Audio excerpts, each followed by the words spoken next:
नेपाल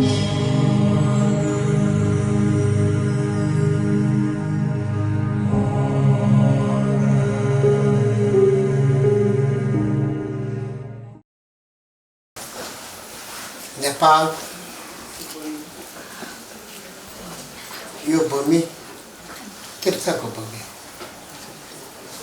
संसारमा देश धेरै छ नेपालको देश असाध्य ठुलो तीर्थको भूमि हो संसारमा बुद्धको शिक्षा फाल्यो बुद्ध भगवान जन्मस्थान नेपाल आज भिक्षुनीहरू पाल्नुभयो यहाँ बौद्धमा पूजा गर्नुभयो म धेरै खुसी लाग्यो हामी बुद्ध भगवानले सम्मान गर्ने तरिका जानेन नेपाली अब जाने मान्छे त छ तर मेजोरिटीले बुद्धले रेस्पेक्ट गर्न जान्दैन जहाँ पनि बुद्धको मूर्ति होटलको बाहिर पनि बुद्धको मूर्ति बुद्धको हलले बुद्धको एयरले ढिङ्गा दिन बुद्धको नाम टिकट काटेर टोयलेट सेलेट्समा कति 10 पेनमा कति फ्याँक्छ बुद्ध पनि भनेर मन धेरै दुख्छ फोटको आचारमा धर्मको शिक्षा धेरै छ त्यही कारणले पहिलाको भटेहरूले के भन्छ भने फोटको अक्षर एक अक्षर एउटाले पनि हामी खुट्टाले राख्नु हुँदैन खुट्टा के भन्छ नारो हुँदैन शब्द नराम्रो एउटा शब्द न बिमार भन्छ नावा भन्छ शिवा भन्नु मरेको भन्छ शिवा भनेको एउटा अक्षर पायो भने टाउको मर्नुपर्छ किन यहाँबाट शिक्षा पाउँछ मरे भने त्यो अक्षर सामना गर्छ किन शिक्षा भन्छ दुःख चार आर्य तत्त्वमा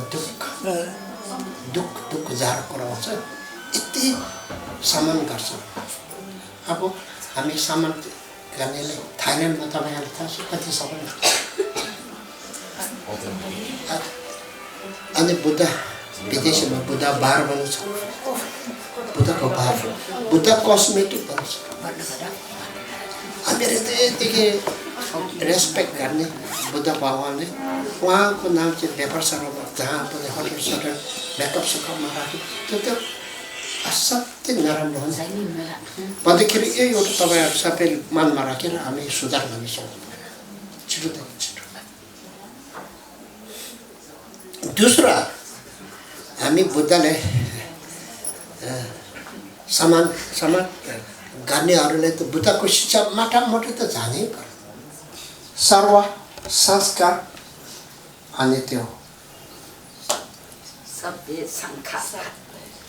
सर्व संस्कार अनि त्यो सर्व संस्कार अनि त्यो सर्व प्राणी बुवा आमा सर्व प्राणी दुःखमा फँसेछ जातमा दुःख बुढा बुढीमा चाहिँ दुःख रोगले चाप्छ दुःख मृत्यु दुःख त्यति होइन आशा दुःख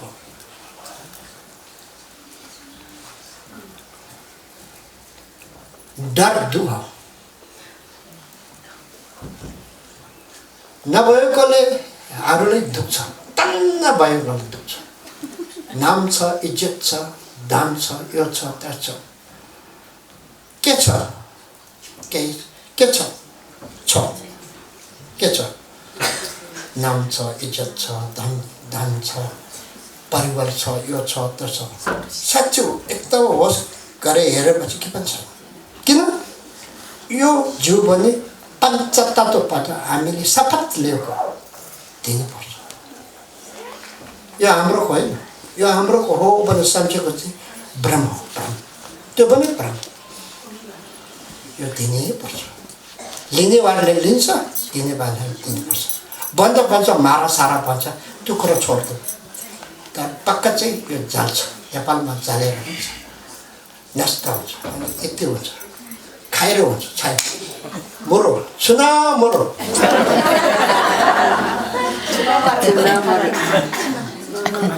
खरानी हुन्छ खरानी यो खरानी सिद्धि कोही केही नभए भने खरानी साउ माछन् पनि खरानी जो पनि खरानी अच्छा विचार भने आफै पनि त्यस्तो त्यहीमा जाँदै पर्ने त्यो सम्झाउने उता मरेर यता मरेर म त नमर्ने लाइनमा छ जन्म भयो मृत्यु छ जन्म भयो रोग आउँछ रोगले च्याप्छ जन्म भयो मर्छ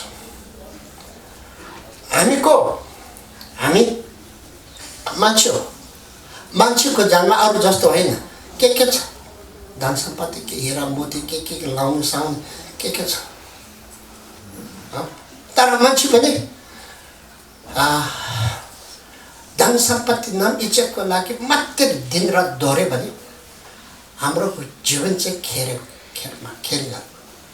गाई बस्तु चरा चिरिस र हामी केही फरक छैन गाई बस्तुले पनि घाँस खोज्छ पानी खोज्छ गर्मी भएपछि ठन्डामा जान्छ ठन्डा भएन गर्मीमा जान्छ झन् चरा चिरियाहरूलाई त कस्तो कहाँ पुग्छ खोपसट कस्तोमा राम्रो बनाउँछ टाइममा बुढाले बुढी कस्तो राम्रो खोज्छ बुढीले बुढा ठिक कस्तो खोज्छ कसो बच्चा सच्चा उडाउँछ हेर्दा के फरक छ यो मान्छेको जीवनभरको माथि जाने कि तल जाने यो जीवनमा छ enlightenment also in this world hell run also यो भन्दाखेरि हामी मान्छे हो हामी धन सम्पत्ति आदि भयो नाम इज्जत आदि भएपछि हामी त्यो गर्छ के फुर्ती देखाउँछौँ अचार खायौँ घमण्ड गर्छ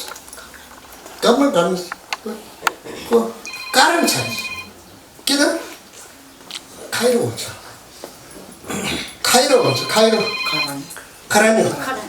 खरानी हुन्छ त्यो अब खरानी हुन्छ अनि यो के हो यो जिउ चाहिँ के हो यो हामीले शपथ लिएको पञ्चतत्त्वबाट शपथ लिएर यो हामी पाउन भुगा हो अहिले पाउनवालाले पाउनेको के भन्छ पाउन गाह्रो राम्रो पाएछ दुई खुट्टा मात्र छ मैले त्यो फेरि भन्छु के होस् नगरे पनि यो खेल खेलेको जस्तो हुन्छ तर चार खुट्टा पुसार सोसर भएको यो सास रोक्यो यसो ओ के भयो मैले भन्दो रहेछ के भयो म त यस्तो भन्ने मान्छे होइन म त यस्तो भन्ने खाल होइन के हो cause and effect undeniable so that reasons घमण्ड गर्नु हुँदैन धर्म गर्ने भनेको त के हो धर्म गर्ने अब सर्व प्राणीले दुःख भएकोले सर्व प्राणीले करुणाले छुनुपर्छ के को करुणा महाकरुणा मात्रै माया दया छ भनेर चेसा मिठो खाएर बसेर हुँदैन लागोमा ल्याउनुपर्छ जिम्बत्ताङ गरे दाम दिनुपर्छ शिल पाल्नुपर्छ सेपाला सुहाउनुपर्छ कोसिस गर्नुपर्छ समाधि गर्नुपर्छ समाधि प्राय लागुमा ल्याउनुपर्छ यसो गरेर लानुपर्छ अनि अब अन्त्यमा सर्वधर्म शून्यता हो यो हामी बुद्ध मार्गी सबैले जानै पर्ने बुझ्नै पर्ने हो धर्मपति बोल्ने कोसिस गर्दै बुद्धम शरणम भनेर बस हामी सबै हामी फट पनि ठेराबाट बस्थ्यौँ चिनको पनि त्यसो हामीले भोटेहरूले पनि साँझेले त्यो छेउछेउ त्यो मेजोरिटीको कुरा हो मेजोरिटीको आजभोलि मैले कराउँदै अब अलिक पढ्न थाल्यो किनभने हामी लामाको काम रहेछ तपाईँहरूको काम है तपाईँहरूको काम तपाईँहरूले भन्नुपर्छ Dharma, eso alika Dharma necessary one Dharma shinde person, eso shiko. Shinde se hame kam leni क्या भन्छ शिक्षा लिनेको तपाईहरुको काम भनेर शिक्षा दिनु पर्छ है शिक्षा नदिएर पाठ पुस्तक मात्र पाएर हुँदैन शिल मात्र पालेर पनि शिल पाल्नेको धेरै महत्त्वपूर्ण छ शिल चाहिँ ठेरावाटले राम्रो पर्छ हामी टिबेटनहरु भन्दा तपाईहरुले शिल राम्रो गर्छ किनभने खाना खाइसके अहिले हामी खान्छौँ त्यो राम्रो हो खाना चाहिँ it's very important to eat the lunch before 12.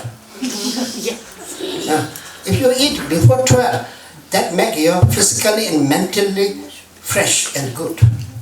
And you need to sleep before 12. That is good nutrition in your body and mind. So Theravada way of the keeping vows is a logical also, not just traditional, a logical. No, about Meraku Shishama Bane. Sarva sanskar anitya ho. Sarva prani sarva prani dukh mazar. Ake ko dukh karma klesha brahm. Karma klesha brahm le garu dukh mazar. Ab itu dukh pato moksha mukti one ke garna. Pat ko sa mate lo unsa ki sil mate pale unsa. Ab हो सबै चाहिन्छ यो उपाय पाठको उपाय बुझ्यो अब मूल चाहिँ के भने अज्ञान गरेर दुःख भयो अज्ञान गरेर कर्म क्लेश भ्रम भयो अब अज्ञानको उल्टो के हो ज्ञान अज्ञान के हो ज्ञान पनि के हो यो सर्वधर्म शून्यता बुझेपछि हामी मोक्ष पाउँछ मुक्ति पाउँछ धर्म पनि त्यो जाने पर्यो पेन धर्म पनि के हो छने छवा पामाते तेसिसे भन्दा चाहिँ सुन छने छसुए यो नान्से base sonze ju debe chöne konde lamsum ju debe chöne nangsu kunsu ju deba nesu tada bitema chö singete tamanju sanji peki jinju ke kalcheshu de kuye jeba sunge jeba token jeba chöne kosu tuk yandenge jeba chöne jeba so mango yobare jeba tamkenana chö jeba to sunge jeba 산지 주송된 지대치 가면 정말 시신이 내도요 산지 운송도 쇼바도 체매를 대소가 산지 송되는 아주 저송 검증적 대한 손들도는 산지 송대 라바 손들도요 라바 추tum질 라바 최대 저 방와대 될거 매게 쭉 봉길래 아주 산지 진주 탐지기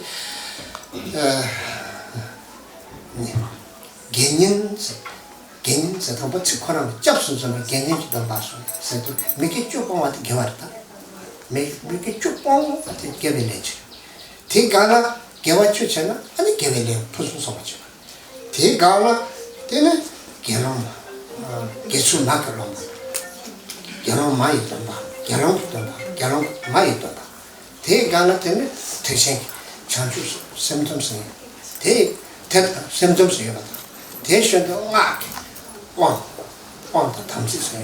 여기 말해서 노르도는 아주 까맣게 방차대. 이렇게 주고 그래서 대시시 비기다 최체 제대로 이렇게 주고. 뒤나네 막 그거는 아주 내가도 양양 싸요. 진짜 담아서 좀 맞아. 쌤쌤 뒤나네 독셔쌤. 이렇게 줘봐 내가도 양양 지금 말이야. 뭐 차들이 따기리 지기리 소재가 말이야. 그거 말해. 라임 생각도 좀. 이나야 거는 기념 받다. 사버도 이지거든. 이 생각에 네가 통고 말해. 그래서 이 거는 납선이야. 영디야. 납선이야. 납선. 록다에 용시. 렌테스에 아이로스에. 책마치 생각 된다. 매대서. 저기 공조서 연대 텐다 아유 삼삼. 년소 손다 도어를 동을 텐데 하고를 년소 손도 동을 쓰면 되거든 아유 삼삼 텐데 손 태소야 사실 텐데 좀 세만 벌 땡에 ngazu sanji ju kanga ke nek jobo le tela chue nyam so lang se tene chue se kare chu so yu na se se ta te ta danga kara lo sho ba so ba de se de ya ko ri se porque chu so yu ke na pya she yo te da ngaran chu sanji be chu la abi danga ta tuju kolo na la ya chu so yu na lui do chu ko be na sha ha hor de semji 남샤 십 사고 싫어서 그래서 자 말아줘 록전 체고 디나네 말아줘 편주소 산지 진주 주발에 이날 아주 좀 됐다서 가요 년도백에 록전 체야 대가 또 록전 체야 아주 파초 때서 파초 돌린 전에요 되는 대반이 선치라 가르쳐 대반이 시대반이 남샤 람 탑신이 남샤 제부 것음지 남샤 매 제부 어리고지 남샤. When it comes to an explanation of the teachings of the Buddha Dharma, we need to understand that the word Dharma refers to the outer perceived objects as well as the inner perceiving mind. The word Dharma also refers to the teachings, refers to all phenomena of samsara, nirvana, and the path. We need to learn about this. We need to learn about the outer world, which is the outer world of appearances, the relative level, as well as the ultimate truth, which is the way things actually are. When it comes to practicing the Dharma, when it comes to the Dharma teachings, actually, we can say that this is the most important among all of the activities of the Buddha, was teaching the Dharma. The Buddha engaged in many activities of body, speech, mind, activities, activity in terms of his qualities and so on. But among all of these actions, the most important is that of the Buddha's speech, teaching the Dharma. And in fact, the fact that the Buddha taught the Dharma and the fact that the Dharma teachings remain in the world is just the same as if the Buddha himself were to remain in the world. That the fact that his teachings remain here is just like the Buddha himself being here. And so when it comes to the Buddha Dharma, what we need to do with this is to study it, to contemplate it, and to meditate upon it. This begins with what we call the 3 trainings. And the first of the 3 trainings that the Buddha taught is the training in discipline. This refers again to the statement that the Buddha made. To practice the Dharma is to abandon harm. This is something that we all need to follow. And when we take the refuge vows, when we take the vows of individual liberation, that's what we are committing to do, to abandon harm, to abandon harming others. The word for a lay practitioner, Genyan, means someone who strives in virtue. And so when we practice abandoning the 10 non-virtues, that is itself a form of virtue, abandoning the 10 non-virtuous actions. And on top of that, if we engage in the 10 virtues, then that is taking up the second practice, which is to engage in virtue. And if on top of that, we take monastic vows, like the vows of a nun, like the vows of a monk, then again, we are practicing even more the Buddha Dharma.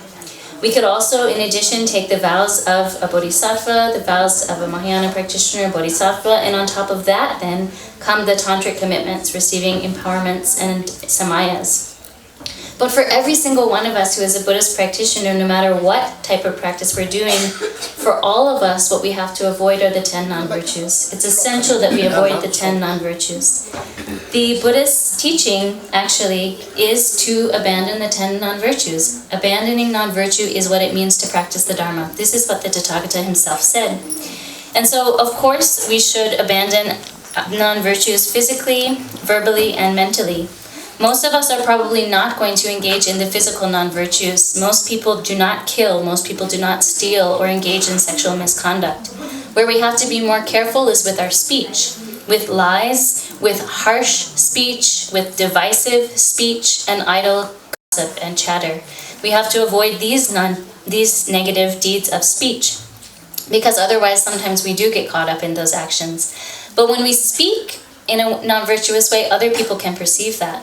What they can't perceive is our mind. So we also have to be extremely careful to avoid non-virtues of the mind. Even though no one sees it, we might be covetous, we might be wanting something with our mind. Even though no one sees it, we might have wrong views. And this can happen again and again and again in our mind if we're not careful, because there's no one watching it apart from ourselves. What does it mean to have wrong view? Actually, having a type of doubt. Is karma real? That's actually a wrong view. That kind of doubt might arise in our mind. Are there past and future lives? Is that true? We might have that kind of doubt. Do the 3 objects of refuge really truly have these positive qualities? We may doubt this. Is it really true that the 3 lower realms bring so much tremendous suffering and that being born in the higher realms is a more pleasant experience? But especially, is it really true that it is so painful to be reborn in the 3 lower realms? Those kind of doubts may come into our mind if we're not careful, that kind of doubt. Doubt being a type of wrong view. So it's important that we followers of the Buddha Dharma strive to abandon the 10 non-virtues. This is so important. When we talk about the Dharma, it refers both to outer objects which are perceived as well as to the inner perceiving mind. The Dharma refers to both of those categories. And especially those among you who are young people, it's good for you to learn also about science. I think probably you have that kind of interest. But we in the Buddhist tradition also have a very excellent presentation as well of both the outer perceived world as well as the inner perceiving mind. In the Abhidharma and in places like the Kalachakra Tantra, there's a lot of explanations about the world, the physical world, our verbal world, and the mental world. There's a lot of clear and very detailed explanations that we find in those teachings, so you should learn those things. You should learn that well. All of us Buddhist followers are really practicing the same thing. We just emphasize different aspects of the Buddha's teaching, but it really comes down to the same thing. We who are practicing the Vajrayana, we learn the teachings of the Shravakayana. It's so important, actually. That's the foundation. And it's something I think that we should also discuss, and we should talk more and share and have conversations from Buddhists who are practicing from different traditions so that we can talk to each other and share about our respective traditions. This is something very important, like the 2 truths. It's such an important topic, and to be able to discuss this type of topic, like the 2 truths which are the ground, the presentation of the 2 truths which are the ground, the presentation of the path, which is the 2 aspects of method and wisdom, as well as the presentation of the result, which are the 2 kayas. These are things that are so important and that we should share and discuss together. Sadhu, sadhu, sadhu, sadhu.